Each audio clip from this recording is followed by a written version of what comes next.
Hello and welcome to this chess video with me. I'm Ingvar Johannesson and I'm a FIDE master from Iceland.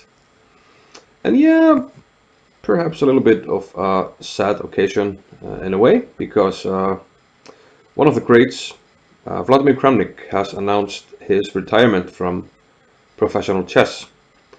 This comes a little bit as a surprise because Kramnik is only 43 years old, which isn't too old for a chess player, to be honest, and there are many cases of much older chess players keeping a very high level. For instance, Anand already is 6 years older than Kramnik, but still keeping a very high level. So in that sense, in terms of his age, it's very surprising. But in a way, it also doesn't come as a shock. We saw kind of that at Tara Steel, which is now most likely his last classical tournament. He didn't really mind having a bad tournament. It was clear that he was just trying to enjoy the games, just play them and have fun with it. I mean, he has nothing really left to prove in chess. He became world champion, world #1 in the rankings, and his place in the history books is secured. So in that way, I mean, nothing really for him to pursue in chess.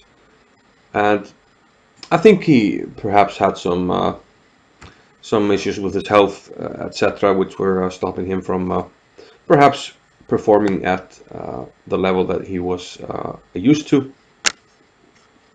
So, I mean, despite that, you know, having ups and downs, he still had a very high rating until his last tournament, where he lost a lot of rating. But Vladimir Kramnik, definitely one of the greats, and he was and is one of my favorite players. When I started playing again around the millennium,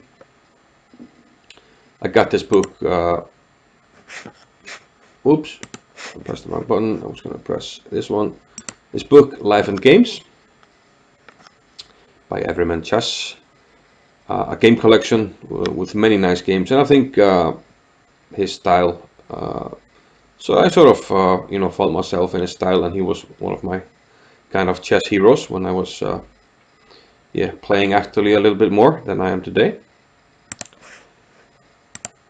And Kramnik, yeah, he was a very promising player. Of course, he got coached by Botvinnik, the world champion, former world champion Mikhail Botvinnik, just like Kasparov.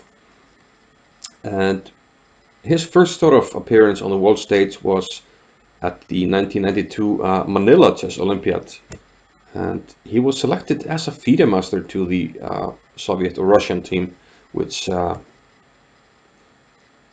you know, it's almost unheard of. I mean, Russia has an endless sea of grandmasters, but despite it being a bit controversial, the decision to include Kramnik on the team was supported by Kasparov, and Kramnik proved to everybody that Kasparov was right, and he scored a fantastic, I think 8.5 out of 9 in the tournament. Only one draw, and that draw, I believe, was with my friend Grandmaster Helgi Ólafsson, who has, well, he will let you know about it, you know, if you if you ask him. And yeah, then he went from strength to strength, started winning some international tournaments. He was second to Kasparov in the 1995 World Championship match against Anand. Won his first, like, real big super tournament. I believe it was Linares. Well, he won in Dortmund. And then later he won in Linares, and of course he's won many high-level tournaments. But of course the height of his career was in 2000, when he played a World Championship match against Garry Kasparov and beat him and became the 14th world champion. And then he managed to hold on to the title until he lost it to Anand in 2007, played a rematch. Well, not a rematch in a way, because Anand won the tournament won the title in a tournament, an 8-player tournament. But then he had a match against Anand for the title, which Anand won. So that ended Kramnik's reign. And assault on the title. And he sort of said that the last candidates was his last chance, and he started pretty well, but wasn't able to keep up. And in the end, Caruana was the one to get the match against Carlsen. But yeah, definitely a fantastic player, a great champion, and I think it's worthwhile to have a look at some of his games. And in this video, I'm going to look at one of my favorite games with Kramnik. If you are a loyal viewer of my channel, you have definitely seen the ending of this game. It's beautiful. But we're gonna have a look at the whole game. Kramnik had the black pieces, and he was playing against Boris Gelfand, of course, a great player himself, a player who managed to qualify for a World Championship match.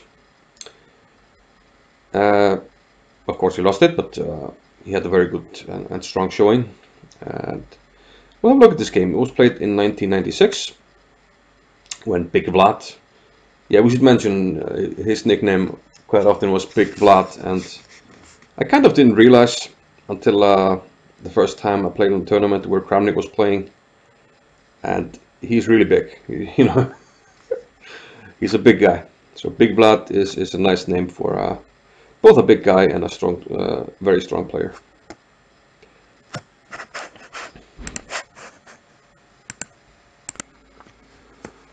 So let's have a look at the game. Gelfand had the white pieces, and he opened with d4, d5, c4, c6, which is the slab defense.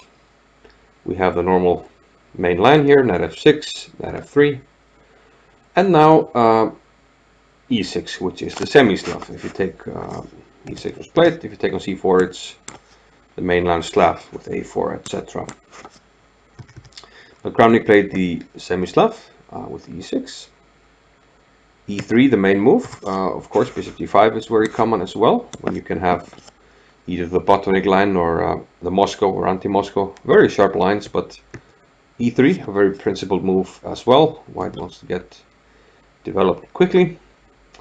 And he plays queen to c2.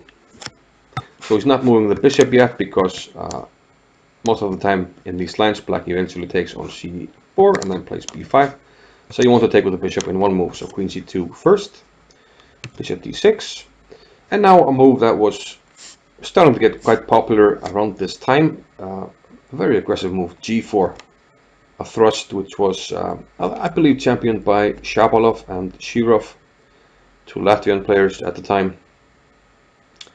And yeah, this was a very topical line for a long time. Haven't seen it as much nowadays, but yes, still a very interesting line. So bishop b4 here by Kramnik. It is of course unusual to move the bishop for a second time, but now it's usual to pin the bishop, because if white were to play g5, in the game he played bishop d2, but if he were to play g5, we can play knight to e4. Get a nice square for the knight, and perhaps target this pawn. So the theoretical line and the move that bishop that the Gelfand played here is bishop to d2, queen to e7, and now Gelfand forces Kramnik to resolve the pin, which he does after a3 and bishop takes c3. And now white has gotten the bishop here, and now the move b6. And the idea becomes clear after bishop d3. Kramnik plays bishop to a6. Perhaps white should play b3 here. The idea being just to keep the bishop here, and if black takes, take back with the pawn. And black's idea with bishop a6 is basically to trade this bishop for this bishop. This will neutralize the bishop pair and also leave white with a lot of weak light squares. After queen a4, Kramnik manages to trade off the light squared bishops. He takes on c4, and we have this forced sequence: queen takes, pawn takes, and queen takes. And now Kramnik castles. And with the light squared bishops gone, he's less worried about an attack, even though g5 was played. Knight d5 now. But now there's no big pressure on this diagonal, and it's going to take a while for for white to open things up. Although, of course, you have to worry at some stage that white will be able to get an attack here.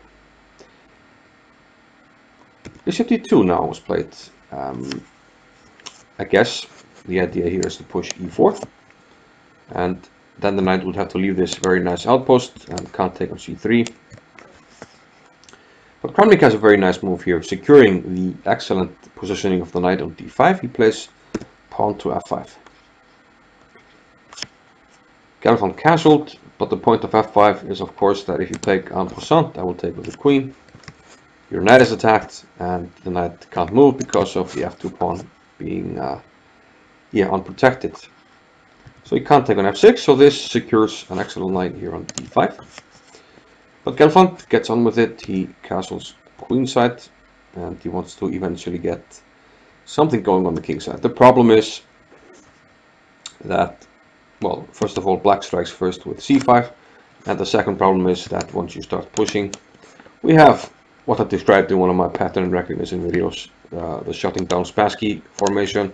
Once a pawn arrives, you just push the other pawn, and white is not getting through. So black clearly has the upper hand. c5 threatened to open the c file, so the king evacuates, goes to b1, a safer square. But now a powerful move by Kramnik. He's attacking, he wants to open lines for his rooks now. He has an excellent knight here on d5, supporting the attack. Now he plays b5. And if allowed, he will play c4. He will push the pawns, protect this pawn maybe with a knight, and then keep pushing. The rook can come to the b file. Every piece will be attacking. So Gelfand feels forced to sort of accept the challenge and takes the pawn on b5. But this allows Kramnik to put a piece on the open b file, rook a to b8, queen to a5, and now rook b3. Getting ready to simply double on the b file. Gelfand playing king a2, hitting the rook, but most importantly getting out of the b file and freeing a b1 square for his rook to protect the b2 pawn. So white is up a pawn, but he's getting under attack, and now comes another very powerful move by Kramnik. He plays e5. And the idea here is to put the queen on this diagonal, very dangerous, eyeing the king on a2. Gelfand decides to introduce the rook, the other rook, which is not doing much on h1, rook h to c1. And yeah, this indicates that white has abandoned all plans of attacking on the king side. He now just wants to try to defend and hold on to the pawn. Queen e6 now. And the threats have become real here. If white is to play a move such as d takes c5, which was not played, we can play rook 3 to b5, attacking the queen. And if the queen moves, we have a discovered double check, knight c3 and mate on a2. So clear threats on the a2 to e6 diagonal here. So Gelfand decides to retreat with the king, king to a1. But now e takes d4. Another good point of the rook being on the third rank. The e pawn is now pinned because the knight is on f3, so we can't take on d4. And here, yeah, Gelfand gets a bit desperate, sacks the exchange, rook takes c5. Kramnik takes.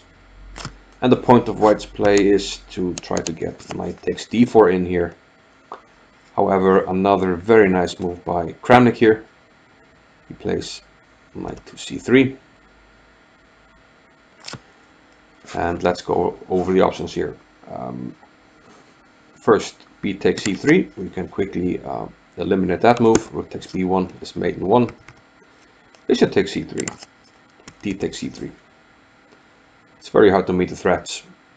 Let's try knight d4, forking the queen and the rook. But c takes b2. It's check. And your options are either king a2, which is met with a very nice finish here. Rook takes a3. It's double check. So you have to take with the king. The pawn on b2 is protected, so king takes a3 is the only move. And now queen a6 mates. You have only this move and checkmate. Very nice mate. And the other option is to take with the rook on b2.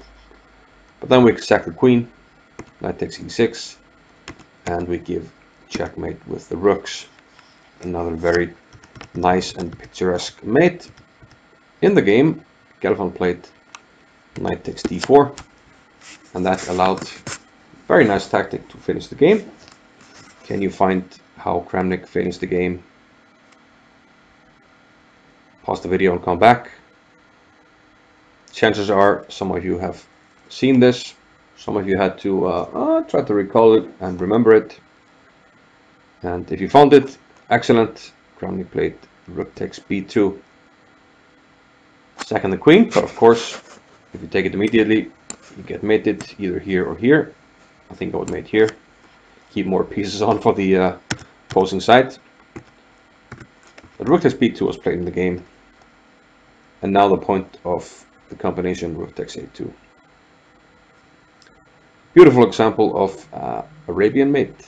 Kramnik played queen to a2, which forced resignation.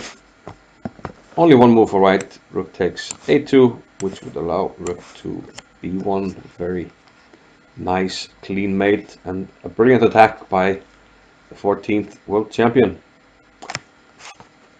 Thank you for watching this video. I think I will post more games by Kramnik, some of my favorite games by this excellent player. And as always, I appreciate likes, shares, subscription if you haven't. There will be a subscribe button down there, another video up there, and I hope to see you soon. Bye bye.